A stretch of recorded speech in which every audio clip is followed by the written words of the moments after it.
Scottish Tories must reconsider breaking from the UK party, a senior MSP has warned. We're going to read into this more from The Telegraph, you guys. Let's go.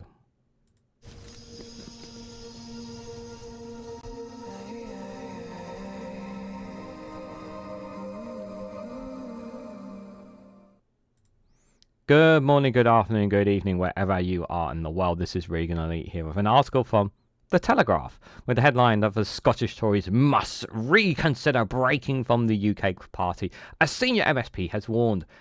Liam Kerr, potential leadership candidate, thinks it's unlikely the current setup will win power in Holyrood. Guys, while you're here, make sure you hit the like button and share it across social media so others are notified of this video. Yeah. Now I'm not as deep into Scottish politics as some other people. Excuse me, as you guys know, but I mean, when you see a headline like this, I'm going to take a bit of a piss out of this, yeah, a little bit, guys, because I need to take a bit of a piss out of this, because, you know, the Tories have never, well, I think they have had one time they had power in Scotland, was a long, long time ago, but if I'm absolutely honest, the power of Holyrood will not be decided by the Conservatives. It will be between the SNP and Labour at the next Holyrood elections. It's not going to be the Conservatives. It's just not. Like, yes, there are still Scottish Conservative voters, but they got their backside walloped at the last general election. Like, they got walloped. There was a lot of Scottish voters who voted tactically, who even voted Labour, even though some of them were in favour of independence, to get rid of you Tories. And yet this guy here thinks by breaking away from the UK party they're gonna change their ways. They're not gonna change their ways.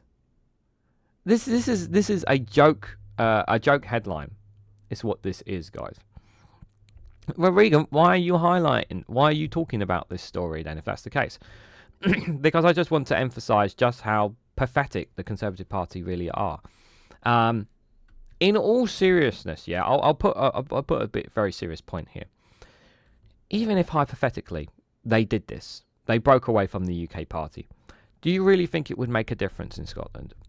Would people really get behind them? Because the problem is that as long as they've got the word Conservative or Tory over them, you can't shake off the fact that you would still be attached to the previous Westminster government. You're still part of that history. You're still part of all of that. It's not going to go away. The history is there. And it's going to take a long time to heal it. I mean, look at the Liberal Democrats in England and how long it took for them to shake off the whole intuition promise that they failed to break. It's going to take some time for them to win any hearts and minds, if I'm honest. But they need to do some self-reflection.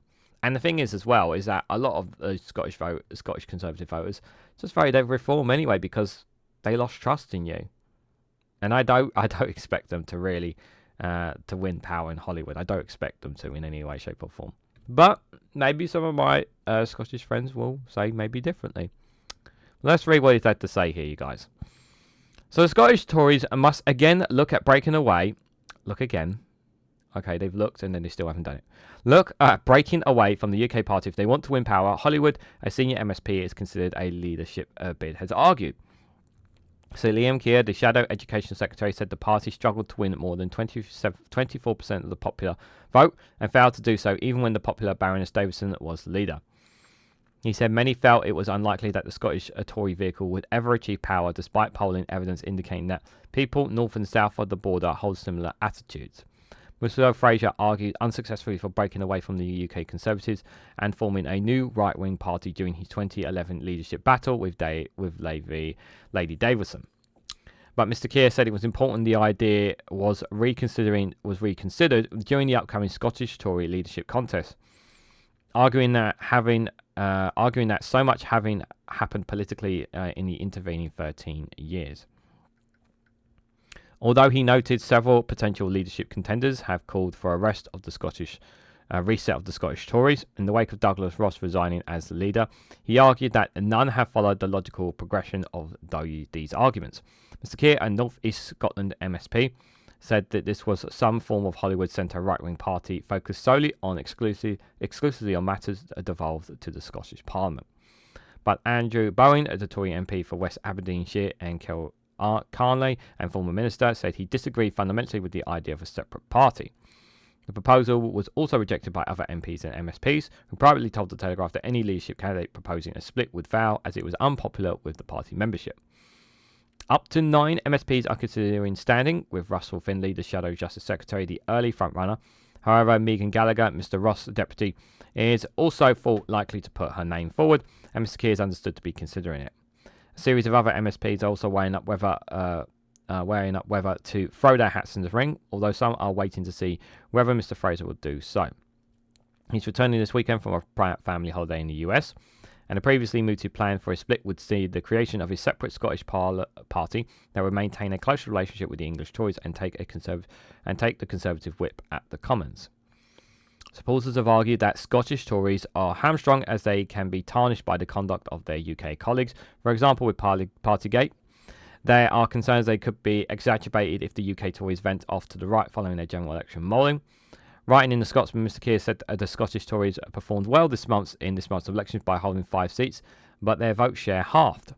Highlighting the party's failure to win more than 24% of the votes in the Holyrood elections, he said, "So talk of a reset must really be how we aim higher. As part of that conversation, we need to fully consider whether that requires a different relationship with the UK Conservative Party. The idea of a Scottish Conservative Party fully detached from the UK brand was floated in 2011's leadership contest. There were pros and cons, and ultimately the membership rejected the idea. But 13 years on, with having so much of having happened politically, it's surely important that we revisit it as part of the current leadership process."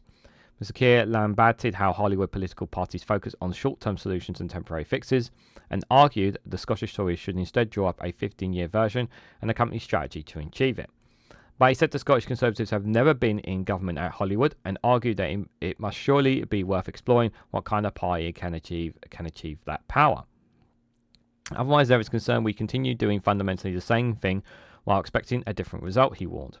Mr Kerr concluded it would be wrong to leave the reasons underlying the Scottish Conservatives' inability to get power in Holyrood unexamined for any proposals to be rejected out of hand without scrutiny or evidence.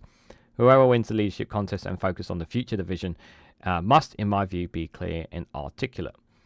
The fact that you guys have, you guys have never had power in Holyrood, and I don't ever see you guys having power in Holyrood. This is folly talk. Even if they broke from the UK Conservatives, like I said, you can't brush off the fact that you're Conservatives. You can't brush that off. Yes, you will still have some voters in Scotland, yeah, but you can't brush off the fact that you will always be part of that. You literally have to change your name, change the brand, change everything to kind of break away completely from the Tories. And I don't see that happening. I just don't see this kind of breakup. I just think it's wishful thinking. I really think it's wishful thinking from Liam. Sitting on the outside of Scottish politics, guys. I've seen, and people have told me for a long time that the Tories, Labour, and Lib Dems, they're all the same in Scotland. That they're all the same and they all work together. That's what I've been told. Whether how much truth is in that or not, you guys can tell me in the comment section down below. But do I ever in my lifetime see the Conservatives holding power in Scotland or holding power in Holyrood? As of right now, no, I just can't see it. I honestly didn't think Labour would get the power, would gain as many seats as they did at the last general election. But we know that Labour have always had quite a strong presence in. We've always had a strong presence in Scotland. They've always had in the history. But yeah, I just think this is a story that you really should just take with a massive bucket of salt. But what do you guys think? What do you guys make of Liam Kerr's idea? What do you guys make about the possibility or even the concept, the thought about Scottish Tories breaking up from the rest of the Conservative Party? How would that make you feel about them? Let's just say hypothetically they did that. How would that make you feel? Do you think it would make any impact whatsoever in Scotland? Let me know your thoughts and more in the comment section down below. If you found this video interesting, please hit the like button. We'd greatly appreciate it. Share this across social media so others are notified of this video, and subscribe because it really does help support the channel. And if you want to go one step further, financially support me and the work that I do here, you can do so by becoming a YouTube member for as little as 99p, or join me on Rumble or Patreon for exclusive content on those platforms. So thank you all so much for watching. Hope to catch you all very, very soon.